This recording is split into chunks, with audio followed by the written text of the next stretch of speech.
colour to light up the garden, you'd have to be a wee bit careful what you associated it with, but look at that, the second crop of flowers coming, that will be open as those are fading and I cut them off.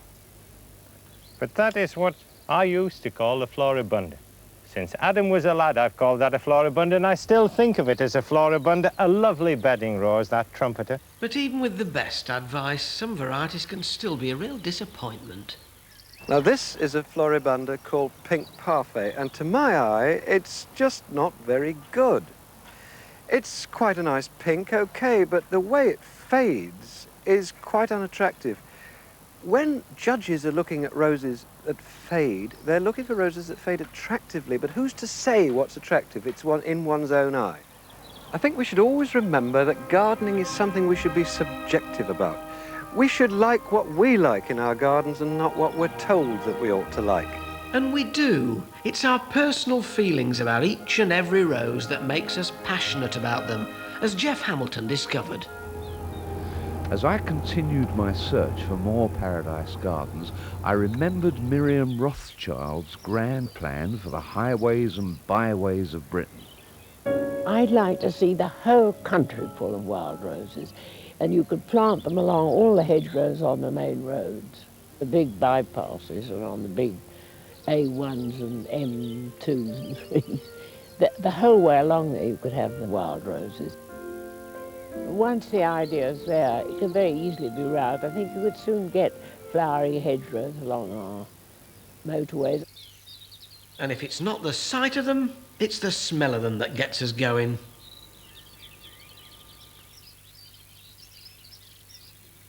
Not only do I want to work in the garden, which I do, I like to sit in it. I really like to enjoy it. And that, to me, there is nothing nicer on a nice day than just sitting here and smelling all the smells around me and waiting for the wind to change direction, and then I get a smell of something else.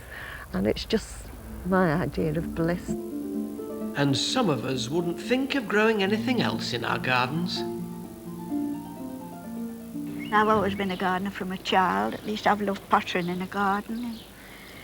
And I used to think, oh, this land, what a lovely garden it would make one day. But I never dreamed I would do it. What was it before then? A timber yard. Oh, was it? Yes, yes. So did you have an enormous problem making a garden here? Rather, because it's all full of ashes. I had no soil to start with. I had absolutely nothing to start with. So what did you do? I just dug beds out and bought soil and filled them, and then I filled that little bit with roses, and so I progressed. Well, a truly beautiful summer garden and a living history of the development of the rose. And when you come to think that this garden was created and is still maintained single-handed by one 82-year-old lady, it must be an inspiration to us all. And come rain or shine, the search for inspiration takes thousands of us to the Chelsea Flower Show every year. Rose growers can choose from hundreds of new varieties displayed by professional breeders, who in some cases can amount to several generations of one family. On the arm of her son Mark, Grandma Mattock is escorted to the rose garden in the grounds of the family home at Newnham Courtney. They're all together for a family photograph, the Mattock sons, daughters-in-law, grandsons and granddaughters. 3 generations of Mattocks dedicated to the procreation of roses. We're rather pleased with the way they're coming on this year. It's been a very difficult spring, but we're within about 3 days of accuracy. We have to cut on May the 20th at 2 o'clock in the afternoon, and we're about 3 days ahead of that. Are you serious? Can you really get them to the hour for 2 o'clock on Sunday afternoon? Oh yes, absolutely, right to the hour. And not even a ground force request from Charlie can persuade the Austin family to give up their prize blooms before the final selection is made for Chelsea. The David Austin nursery produces English roses. They look like old roses but continue flowering all summer long, starting in June. But these have been brought on in the greenhouse for the Chelsea Flower Show, and they're ready now. When can we take them away? Because we need them for tomorrow. Well, it won't be until tomorrow until we actually make a decision. Chelsea has to come first, I'm afraid. We've been forcing these since Christmas time. And you know, it's just a matter of picking the best plants for the Chelsea flower show, I'm afraid. Never mind, Charlie. It was a brave attempt, but you can't take any chances when you're growing prize-winning roses. More than a dozen specialist rose nurseries vie with one another to attract the judge's eye. 2 companies had to cancel out at the very last moment. But this company, 50% larger than usual, the rose is grown in Hitchin. Well, I think that, you know, if you come from Yorkshire, then you need a good white rose. And this is the Rose of the Year by the rose growers, Polar Star. Lovely foliage, good strong growth that. But just for me, a little bit too fat. I like something a little bit more delicate, so I'm afraid I'd have to turn away from the real pure white of Yorkshire and go for Lady Romsey with just a touch of peach in there. This time a floribunda, good foliage and a gentle scent.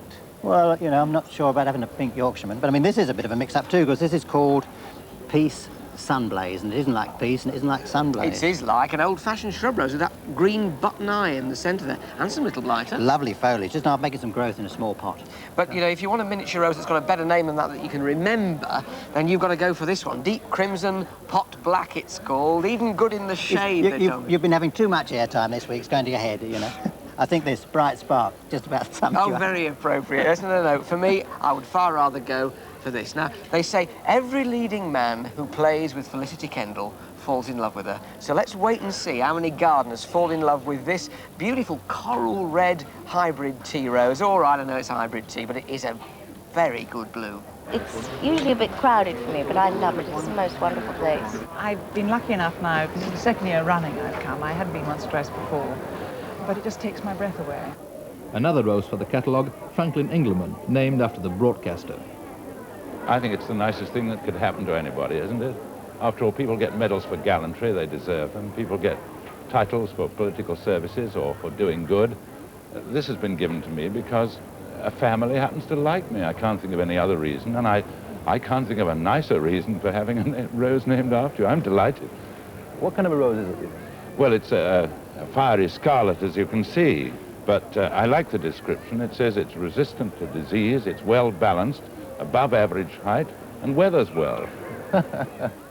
Really, the perfect rose from my point of view is the rose that will succeed in everybody's garden, because we have mastered all the techniques of getting the right colour. What we want now is varieties that are immune from any complaints, so that the amateur gardener can put his roses in and have no concern or worry at all. Harry was always championing the cause of the amateur rose grower, and since 1953 our visits to local shows up and down the country show the amateurs to be a particularly competitive breed. One of the bigger shows was this one in Manchester, and it was often the stories behind the scenes that gave us a real insight, that and the voice of Brian Redhead. The growers and the arrangers have been at work for months to grow the blooms or plan the stands that catch the eye, and none with greater devotion than the rose growers. Theirs is a fierce rivalry, annually tested. Joe won the Northwest Area Rose Championship last year and was a runner-up in the National Amateur Championship, clearly a strong contender. He likes growing roses, he likes showing roses, but most of all he likes winning at rose shows. I love competing with my fellow man in anything, you know, and roses is something that I'm just good at, I suppose. In April, things are looking good for Joe. 2 months later, his roses are coming on splendidly, but he has a problem. Business is going to take him far from Bolton for 3 months, and that means that he will have to miss the Manchester show. Having grown the roses, he is not going to be able to show them. And then he thinks of an answer. With a bit of luck, we can perhaps keep the flag flying, because I want to hand over to my son Barry, and he's agreed to exhibit for me to Manchester Show. To Barry, it is all a bit of a shock. He will do as his dad asks, but he's never grown a rose in his life before. And Joe is trying to hand on a lifetime of experience in a handful of days. But for some show growers, the techniques are slightly more personal. Mrs. Mary Souter of Pinner has been in love with roses ever since she started growing them 37 years ago. Even the tropical rainstorms we had to endure in July didn't worry her a bit. Come rain or shine, Mary Souter can be found lavishing care on her beloved roses. even down to putting special protective hats on the exhibition plants so that her garden ends up looking like something off the set of The Wizard of Oz. For her, the world of the rose is a world all its own. It's a world of peace, kindness. You know that your plants will never let you down. They almost seem to talk to you. And just before a rose show, I will go around my roses and I will say, right, now, you get on with it. Mrs. Souter feeds her roses with a formula of nutrients devised by a scientist called Mr. Tonk in 1889. And sprays with insecticide for greenfly in summer and diluted lavatory cleaner to prevent black spot in winter. Works wonders, she says. Unfortunately, things aren't working wonders for poor Barry. So Barry is not at all happy about his chances for tomorrow's show. His dad's roses have taken quite a battering from the wind and the rain. The weather's given them a real battering. I should have covered some roses, but I haven't done. I've not covered enough. I found that the most difficult part, when to cover. And so the great day dawns. Barry Worsley turns up bearing the blooms that he has finally selected and handling them gingerly. This is a nasty moment of responsibility. When it comes to showing roses at their best, there's no real difference between the amateur and the professional. It takes time, care, and absolute precision, but Barry's up against tough opposition. So it is a triumph for Gordon Kirkham. The judges agree that there is nothing in the show to beat his box of 12 Admiral Rodneys. And young Barry Worsley, after all his work on his dad's roses, has won nothing. But as any gardener knows, next year things could be completely different. When I come back from a show and I've done well, I come down here and I say to the roses, well done, girls, you've done me proud. I don't believe a word of it. It's quite true. Do you sing to them? If I'm in good voice. Oh, my love is like a red rose that's newly sprung. We all have our own secret techniques when it comes to bringing on our roses, but there's no doubt that all that back-breaking work brings great rewards.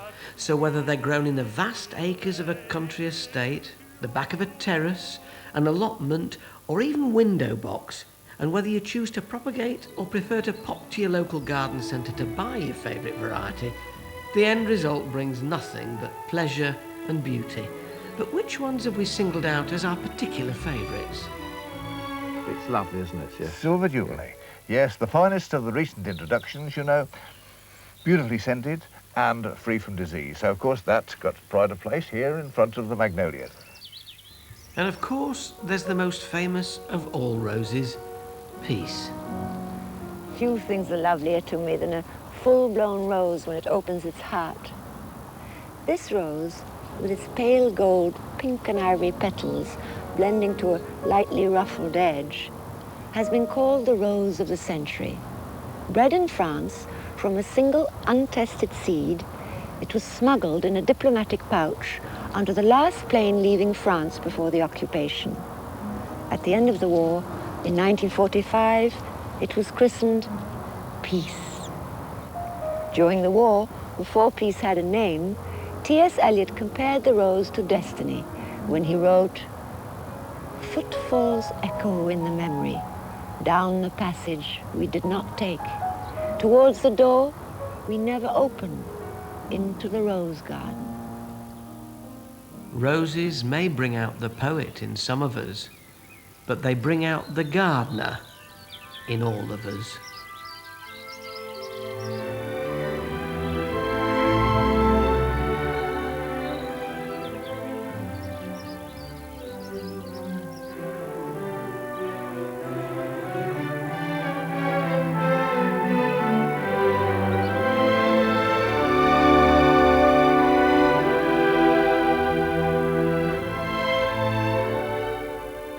Changing career from nuclear physicist to garden designer, Gardener's World next definitely brings out the green-fingered.